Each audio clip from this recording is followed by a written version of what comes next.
since the last 6, she's been in double figures. I think Kelsey Mitchell can get her shot whenever she wants, where she wants to get to her spots. Look at her running ahead of the ball right here. Clark sees 2, gets it to Smith. Extra pass. Mitchell will launch and bury a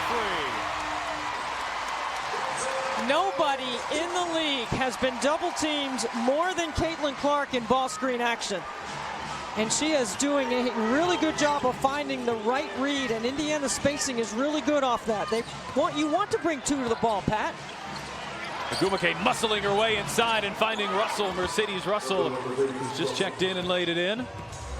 And the reason why you want 2 to the ball is because Caitlin has size. She can see, she reads, she knows where the lift is. She knows where the help has come from. Got a couple of assists and a couple of hockey assists here tonight. There's the double again. Shot too strong. Still, it's a better decision than trying to make that pass. In the game against LA, she was getting too deep, over penetrating and turning it over. They'd rather have the shot than the turnover. Storm have led by as many as 9 in the first quarter. Ball screen and then has an open lane. It's a really good read. Good execution and good call off the bench by Christy Sides. Here is Skylar Diggins-Smith. That's a deep 2 and a tough look. And Ezi Magbagor rattles it home.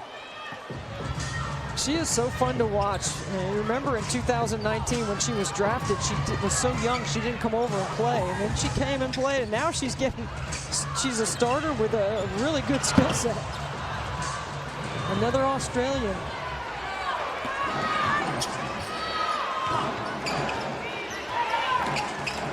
Seattle's got a 2-for-1 if they hurry. Here's Magbagor. Kick out Vivians, who's open and misses on a 3.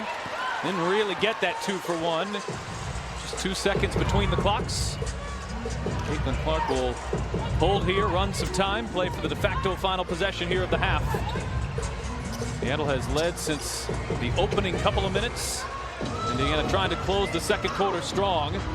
Mitchell on the shot fake, got Magbagor into the air, gets inside, can't finish. Boston there to clean up, and she draws the foul. And Boston has not scored, but that is her 8th rebound. She's got a couple of assists. Had a great conversation with Aaliyah Boston at shoot-around today about drags and ball screen action in the middle of the floor with Caitlin Clark, and the angles and the spacing. You know, it used to be once in a while bigs would run rim to rim, but Aaliyah doesn't have to run all the way to the rim if she's not the first post down. She's really good at setting those drags for Caitlin. They're getting much better at it. Also knocks down the first. Fever fans, when the Fever win the day after a Fever victory, tell your server Fever Fries to redeem your free side of fries. Fever win tonight, and you can go to any Gallery Pastry Group location and cash in with some free French fries.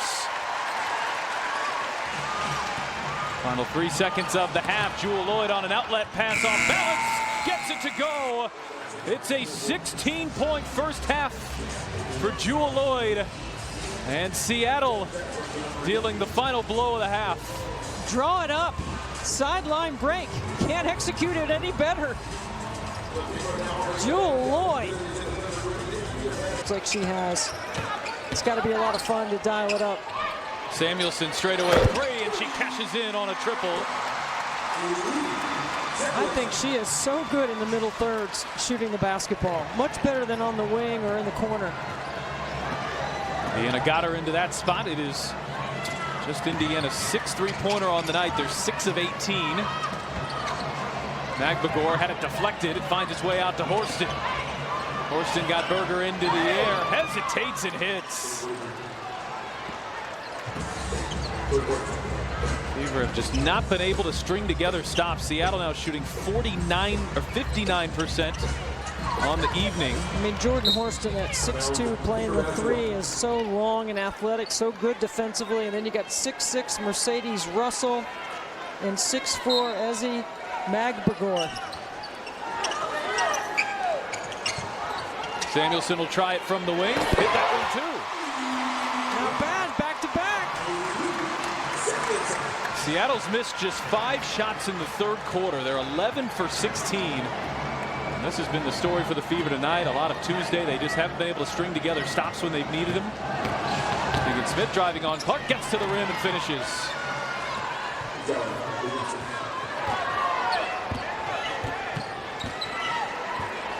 It's a 34-point quarter for the Storm. Mitchell carves out some space and can't get that shot to fall. Smith battling, and Whitcomb knocked it off of a really nice play there by Sammy Whitcomb. Just good heads-up hustle by Whitcomb. And that will take us through 3, where the Storm outscore Indiana by 16. They are up here as we head to the 4th from Indy.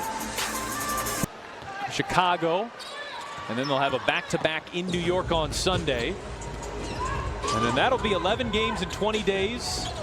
And then the Fever can finally exhale, get some much-needed practice. I think that's been what Christy Sides has lamented the most about this schedule, as Clark is fouled, is yes, there are things to work on. They haven't had the time they would like to work on them.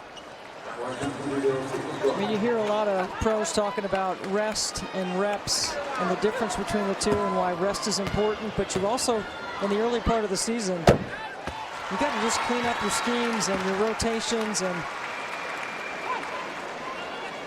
got to be able to, you know, make open shots. Well, speaking of rest, Caitlin Clark has had none of it here tonight. She's played 40 minutes. Never came out. 20 points, 9 assists. Again, 88 more than fine offensively for Indiana. Christy Sides and her group will be looking at that 103. We'll be looking to make adjustments. It's 4 games in 6 days. Indiana falls to 1-8 here on the early season. It's a 40-game